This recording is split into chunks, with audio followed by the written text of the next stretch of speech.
Hai semuanya, pernah nggak sih kamu merasa salah paham saat ngobrol dengan teman? Bisa jadi, ada yang keliru saat proses encoding dan decoding. Yuk, kita bahas bareng-bareng dalam video ini.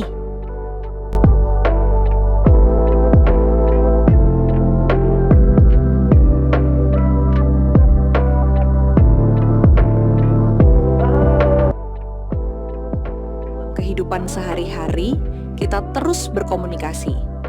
Baik lewat kata-kata, tulisan, bahkan ekspresi wajah. Nah, dalam komunikasi ada 3 hal penting yang perlu kamu tahu. Encoding, decoding, dan komunikasi interpersonal. Komunikasi interpersonal adalah proses pertukaran informasi antara 2 orang atau lebih. Tapi, proses ini nggak semudah kedengarannya loh. Ada tahap penting sebelum dan sesudah pesan itu disampaikan, yaitu encoding dan decoding. Yuk, kita bahas satu persatu. Encoding adalah saat kita mengubah ide atau pikiran menjadi pesan. Contohnya, kamu ingin tahu apakah temanmu sudah mengerjakan tugas. Maka kamu mengetik, tugas kamu udah belum? Lalu decoding adalah saat temanmu menerima dan memahami isi pesan itu. Jadi saat dia baca tugas kamu udah belum, dia mengartikan maksud kamu ingin tahu progres tugasnya. Supaya lebih jelas, yuk kita lihat simulasi sederhana. Ani ingin mengingatkan Budi soal tugas kelompok. Ia pun mengetik pesan. Budi, tugas kelompoknya udah kamu kerjain belum? Itulah encoding. Ani mengubah pikirannya menjadi bentuk pesan. Budi membaca pesan itu dan memahami maksud Ani. Ini adalah proses decoding. Setelah itu, Budi juga melakukan encoding untuk membalas. Sudah kok, tinggal dikumpulin. Begitulah komunikasi 2 arah terbentuk. Tapi proses ini tidak selalu berjalan mulus. Ada beberapa faktor yang bisa memengaruhinya. Yuk kita bahas. Faktor pertama, latar belakang budaya dan pengalaman. Setiap individu tumbuh dengan nilai-nilai dan kebiasaan yang berbeda. Hal ini membuat mereka bisa menafsirkan pesan dengan cara yang berbeda pula. Misalnya, sebuah gestur tangan bisa dianggap sopan di satu budaya, tapi tidak di budaya lain. Faktor kedua, kemampuan bahasa dan komunikasi.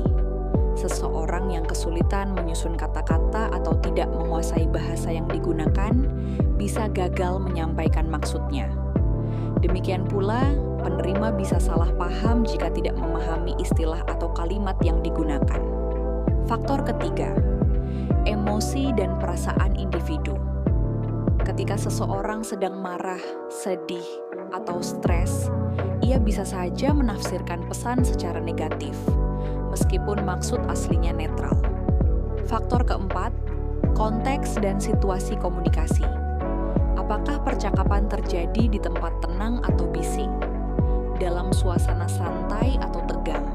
Semua itu bisa memengaruhi bagaimana pesan dikodekan dan didekodekan. Dan yang kelima, gangguan atau hambatan dalam komunikasi.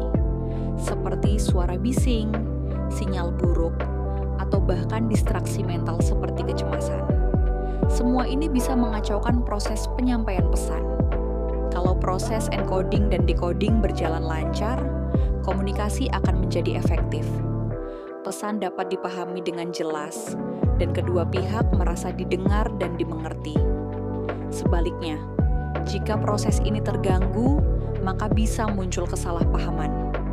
Misalnya, seseorang merasa tersinggung, padahal pesan yang disampaikan tidak bermaksud seperti itu.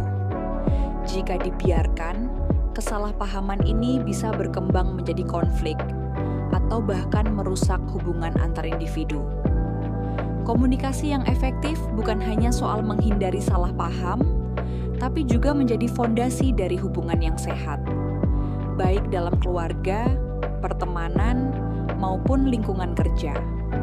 Dengan memahami faktor-faktor yang memengaruhi encoding dan decoding, kita bisa menjadi komunikator yang lebih bijak. Mari kita tingkatkan cara kita menyampaikan dan menerima pesan, agar komunikasi menjadi jembatan, bukan penghalang. Karena komunikasi yang baik adalah kunci hubungan yang kuat.